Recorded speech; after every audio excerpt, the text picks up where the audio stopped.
محمد الرسول اللہ کا طریقہ ہے، میں اپنے آبا کو چھوڑ سکتا ہوں لیکن کبھی رفع دین اور سینے پر ہاتھ باندھنا چھوڑ سکتا ابھی قاسم نانوتوی نہیں آیا تھا، امداد اللہ مہاجر مکی پیدا نہیں ہوا تھا، دارالعلوم دیوبند کو بنانے والے دنیا میں نہیں آئے تھے، محمدی نماز کو پڑھنے والے جامع مسجد دہلی میں موجود تھے۔ اب اگلی بات بھی سن، بات ہے نماز محمدی کی، میں نے لانا بھی وہیں پر ہے، یہ ساری تمہید میں نے جی ٹھیک۔ اب بھائی بات ہے نماز محمدی کی، یہ پنجاب لائبریری لاہور کبھی جانے کا اتفاق ہو تو ان سے کہیں سید فاخر الہ آبادی رحمت اللہ علیہ کا جو رسالہ نجاتیہ ہے وہ ہمیں دکھائیں، رسالہ نجاتیہ، رسالہ بولو بھائی رسالہ، ان سے کہے آپ ہمیں دکھائیں اس میں کیا لکھا ہے۔ لوگوں، اہل حدیث نبی کی جماعت ہے، اہل حدیث قرآن و سنت کو ماننے والے ہیں، دین میں کسی کی تقلید جائز نہیں۔ اور پھر فارسی کے شعر کہے ما اہل حدیثیم دغار نہ شناسیم بقول نبی چوں چرا نہ شناسیم، میں اہل حدیث ہوں، دغاباز نہیں، جہاں نبی کی بات آ جائے وہاں یعنی کہ چونکہ چنانچہ کرتا۔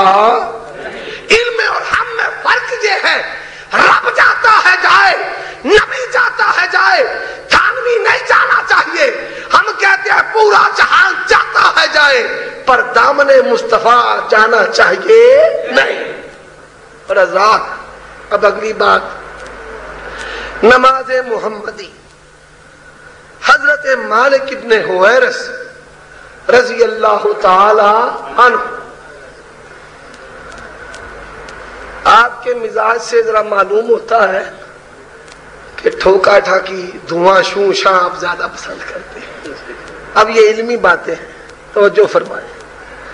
مالک ابن حویرث رضی اللہ تعالی عنہ کہتے ہیں نحنو شبابتم متقاربون اقمنا عند رسول اللہ صلی اللہ علیہ وسلم 20 لیلہ، ہم نوجوانوں کی جماعت نبی کے پاس ٹھہرے 20 رات۔ جب ہم واپس جانے لگے تو اللہ کے پیغمبر صلی اللہ علیہ وسلم نے کہا صلو کما رأیتمونی اصلی، نماز ویسے پڑھنا جیسے مجھے پڑھتے ہوئے دیکھا۔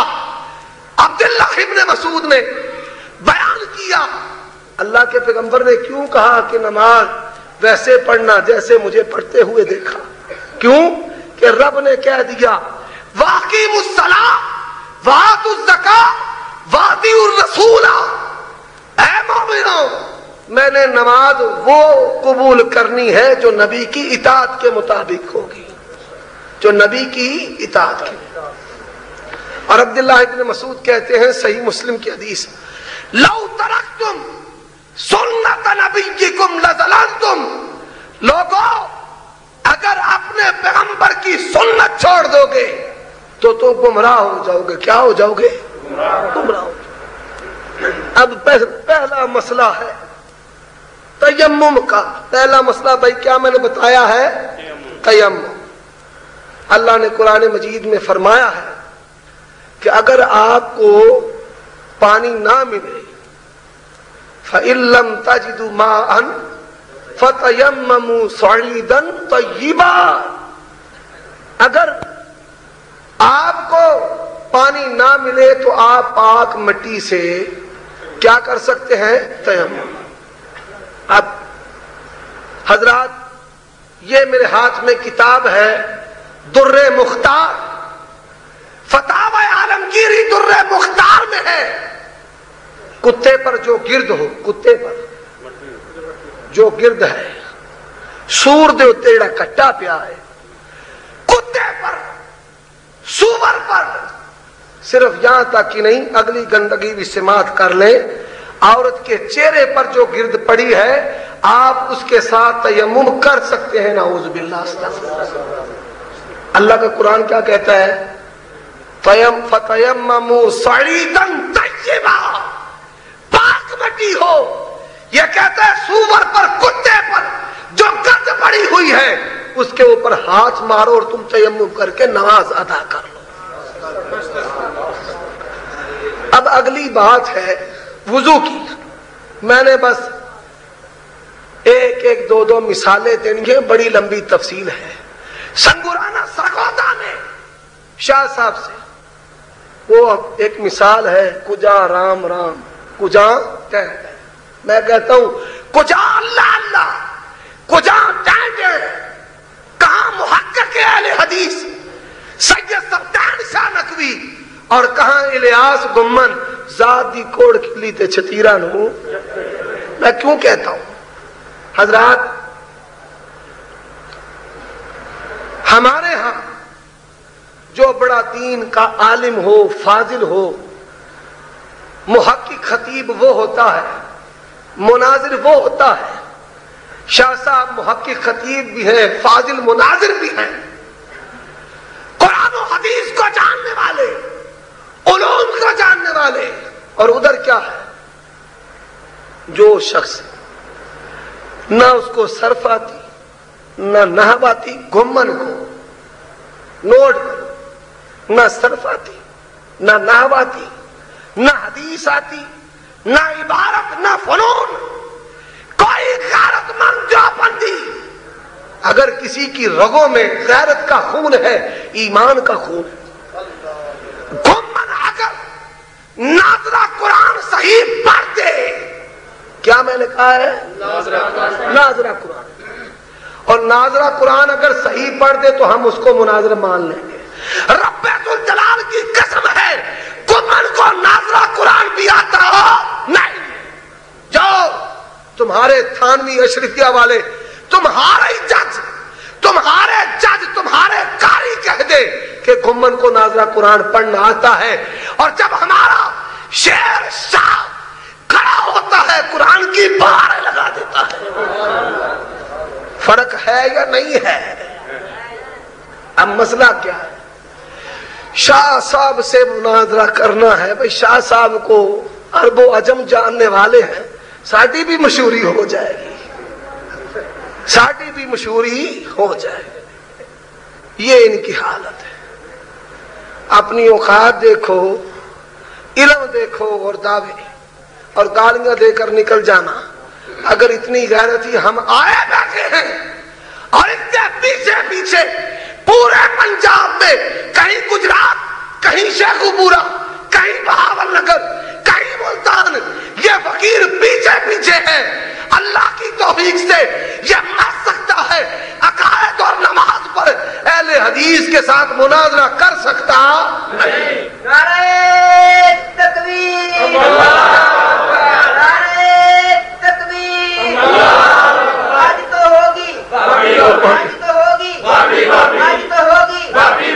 حضرات حضرت مولانا عمر صدیق صاحب، یہ میرے ہاتھ میں کتاب ہے علم الفقہ. کیا ہے کتاب کا نام؟ علم الفقہ. مفتی شفیع کراچی والے جو مفتی تقی عثمانی کا باپ ہے، پورے دیوبندی مولوی ایک پلڑے میں ڈال دیا جائیں، یہ مفتی شفیع سب سے بھارا. یہ اس نے اس کتاب کی تصدیق کی ہے. اور اس کتاب میں کیا لکھا ہے؟ اگر کوئی شخص مردہ جانور کے ساتھ، گدی کے ساتھ، کتی کے ساتھ وضو کی حالت میں بدکاری کرے گا، اس کا وضو نہیں ٹوٹے گا. یہ کتاب ہے، دیکھ سکتا. اور اللہ کے پیغمبر کیا کہتے ہیں؟ شرمگاہ سے شرمگاہ مل جائے وضو ٹوٹ جائے گا. وہ شرمگاہ کسی انسان کی ہو، جانور کی ہو، نبی کا یہ فرمان ہے. حدیث کے مقابلے میں یہ کہتا ہے وضو کی حالت میں بدکاری کرتے چلے جاؤ، تمہارا وضو نہیں ٹوٹے گا.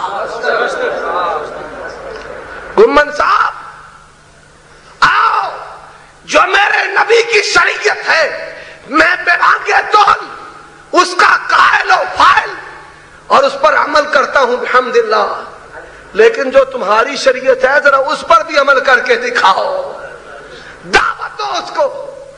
تو گدھا گدھی کو مری ہوئی اور پلاؤ کہ جناب اپنی فکر پر عمل کر کے دکھائیں۔ شریعت عمل کے لیے، شریعت کس کے لیے ہے؟ عمل کے لیے۔ اگلی بات یہ کرتے ہیں گردن کا مسح۔ کیا کرتے ہیں؟ گردن کا مسح۔ وضو میں بھائی گردن کا مسح کرتے ہیں؟